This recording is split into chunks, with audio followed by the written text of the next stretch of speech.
একদিন হবেই। এই ছেলে, তোমার বাপকে নিয়ে কথা এসেছে, তোমার বাপের বিবাহ করা ঠিক হয়নি, বিবাহ করলে ক্ষমতা লাগে। শোনো, আমার কথাকে তুমি মূল্যায়ন করার চেষ্টা করো। আমি তোমাকে পরামর্শ দিয়েছি, তোমার বাপের জমিদারি আছে, বড় ব্যবসা করো। টাকা কম আছে, কলা বিক্রি করে খাও। তার চেয়ে টাকা কম আছে, চকলেট বিক্রি করে খাও। যদি চকলেট বিক্রি করে খাওয়ার টাকা না থাকে, তাহলে মানুষের বাড়িতে কাজ করে খাও। যদি মানুষের বাড়িতে দোকানপাটে কাজ করে খেতে না পারো, তাহলে ভিক্ষা করে খাও। ভিক্ষা করা টাকা দিয়ে চাউল কিনে ভাত খেয়ে ইবাদত কবুল হবে। শোনো, আমি ভিক্ষা করতে বলিনি, এটা শেষ স্তর। ভিক্ষা করা টাকা দিয়ে চাউল কিনে ভাত খেয়ে ইবাদত কবুল হবে। শোনো, ভিক্ষা করা টাকা দিয়ে চাউল কিনে ভাত খেয়ে ইবাদত কবুল হবে। যৌতুকের টাকা দিয়ে চাউল কিনে ভাত খেয়ে ইবাদত কবুল হবে না। নাপিতকে ঘর ভাড়া দিয়েছ, ওই টাকা দিয়ে চাউল কিনে ভাত খেয়ে ইবাদত হবে না। নাপিত দাড়ি চাঁচে। এদেশের কোন ব্যাংকে চাকরি করে সেই টাকা দিয়ে চাউল কিনে ভাত খেয়ে ইবাদত কবুল হবে না। তুমি ধর্মকে পাগল মনে করো না কিছু। শোনো, কোন এনজিওতে চাকরি করে সেই টাকা দিয়ে চাউল কিনে ভাত খেয়ে ইবাদত কবুল হবে না। 1450 বছর পূর্বে তিনি বলেছেন, একটা লোক বিপদে পড়েছে, মাঠে আছে, বাইরে আছে, বিপদে পড়ে হাত তুলে আল্লাহর দরবারে প্রার্থনা করছে। মাতামু হারামুন, তার খাদ্য আছে হারাম। মালবাসু হারামুন, তার পোশাক আছে হারাম। মাশরাবু হারামুন, তার পানি আছে হারাম। গসিয়া বিল হারামে, তার জীবিকা নির্বাহ হারাম। আন্না ইস্তাজাল্লাহু, তার দোয়া কি করে কবুল হতে পারে? তার ইবাদত কবুল হবে না, তুমি মনে রেখো। শোনো, তোমার বাপকে বলছি, শোনো, তোমার বাপ তোমাকে আর তোমার বোনকে, ছেলে মেয়েকে লালন পালন করবে বাপের জমিদারি দিয়ে। যদি সম্ভব না হয়, তোমার বাপ ছেলে মেয়েকে লালন পালন করবে কলা বিক্রি করে। যদি সম্ভব না হয়, তোমার বাপ ছেলে মেয়েকে লালন পালন করবে চকলেট বিক্রি করে। যদি সম্ভব না হয়, তাহলে তোমার বাপ ছেলে মেয়েকে লালন পালন করবে দোকানে কাজ করে, মানুষের বাড়িতে কাজ করে। যদি সম্ভব না হয়, তোমার বাপ ছেলে মেয়েকে লালন পালন করবে ভিক্ষা করে।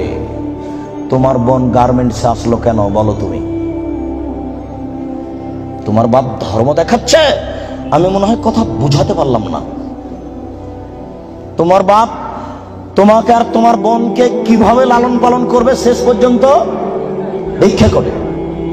তারপরে তোমার বোন গার্মেন্টসে আসতে পারে না। আমি বুঝাতে পারলাম না। তোমার বাপ শেষ পর্যন্ত তোমাকে আর তোমার বোনকে কি করে খাওয়াবে? ভিক্ষা করে। ভিক্ষা করা অপছন্দ, তবে যায়।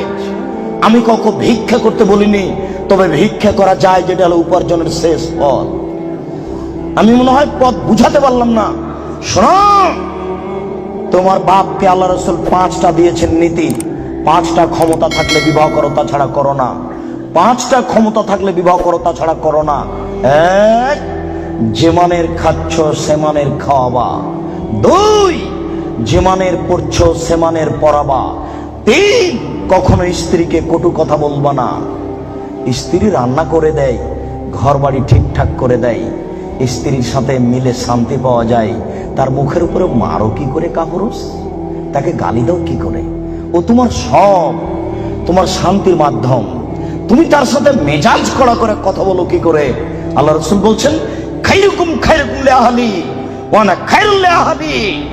পৃথিবীতে তোমাদের মধ্যে সবচেয়ে ভালো পুরুষ হচ্ছে ওই যে তার স্ত্রীর কাছে ভালো। আমি মুহাম্মদ সাল্লাল্লাহু আলাইহি সাল্লাম, আমার স্ত্রীর কাছে আমি ভালো। বহুত কামিনা পুরুষ হচ্ছে ওই যে স্ত্রীর কাছে খারাপ। আপনি স্ত্রীকে গালি দেবেন কেন? আপনি স্ত্রীকে কটু কথা বলবেন কেন? কেন আপনি স্ত্রীকে কটু কথা বলবেন? কখনো না। ওর বুদ্ধি কম। ঝগড়া তর্ক লেগে গেলে, যখন খুব জোরে স্ত্রী আপনার কথা বলছে, তখন একটু থেমে যান। আপনি একটু চুপ হন। কেন? ওর বুদ্ধি কম। আপনি যদি মনে করেন আমি তার চেয়ে বেশি কথা বলবো, তাহলে আপনার বুদ্ধি কম। আল্লাহ নবী বলেছেন, কার বুদ্ধি কম? মহিলা। আপনি যদি তর্কে বেশি কথা বলতে চান, তাহলে এখন বুদ্ধি কার কম? আপনার কম। কেন আপনি তর্ক লাগলেন তার সাথে? খুব জোরে বলছে, আপনি চুপ হন, কটু কথা বলতে পারবেন না। 2, কখনো বলবেন না স্ত্রীকে তোমার রং কালো, খালি বলবেন তুমি এত সুন্দরী, তুমি এত সুন্দরী, তোমার মতো কোনো নারী দেখি না। সারা রাত পাটি বেঁধবে, কখনো আপনি বদনাম করবেন না। 3, ভুলেও কখন শ্বশুর শাশুড়ির নিন্দা করবেন না। হ্যাঁ, তোর বাপ অমানুষ, টাকা দিতে চার দেয়নি, এরকম কোন কথা বলবেন না। একবার শ্বশুর শাশুড়ির নিন্দা করলে আপনার স্ত্রী মরা পর্যন্ত কোনোদিন আপনাকে ভালোবাসবে না।